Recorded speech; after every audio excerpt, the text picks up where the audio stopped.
But folks, here's another question for you. Has it been another crazy week? I'm not sure, because I did my very best to disconnect myself from what was happening in the world, because I feel like I personally have been overwhelmed with emotion between the pandemic, the Black Lives Matter movement, and other things that are happening in the world right now. And so what I was doing was I found myself going down rabbit holes upon rabbit holes of places where I'd be greeted with news and observations, opinions on what was happening. And just, I felt myself getting more anxious about the world and the current situations. So I took a break and I began to think about, that, and how people have for the past few years started to talk about how we live in an age where we may have too much information.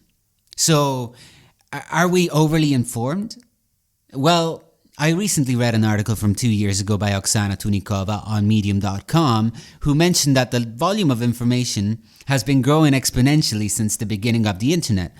And this large volume of information leads to something she defines simply as information overload.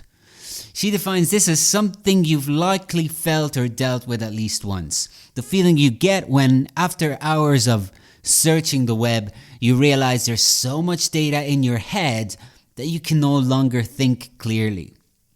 Personally, I know exactly what she's talking about, because in my work I have to do copious amounts of research on the internet. But Tunikova also argues that while theoretically having so much information at our fingertips should be a good thing, in reality it seems to do us more harm than good for a few reasons.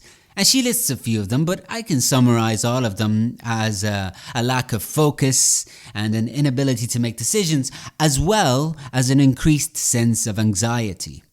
Now, Jacques Lacan famously defined anxiety as the opposite of desire.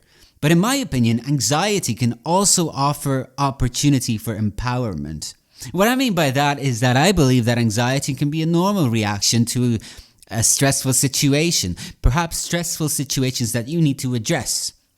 But it becomes a problem when it's excessive and affects daily functioning. One approach to use anxiety to empower ourselves is, I think, to understand it as a message about our own needs. When we start to notice where and when it shows up, that's when we can start trying to understand what it's trying to tell us, what this anxiety is trying to tell us. Frankly, I don't see any way we can understand what the message of our anxiety is unless we try to stay informed, whether we search for news on current events or look for it in the arts, in books, in paintings, in films, in music, and so on. So in a way, information overload is partly to thank for the current times of change that we are experiencing. And it's okay to take a break from the internet and other sources of information to give ourselves time to think and process all that we have taken in and think about how to act upon it, actuating change. In a while, I'm actually going to suggest how these ideas I'm expressing are not new, and they can be found in various art forms, including theatre plays, which is why I'm specifically going to refer to one of the most celebrated and famous playwrights of all time, William Shakespeare, and how his tragedies, in a way, are built out of anxiety around information, usually motivated by information.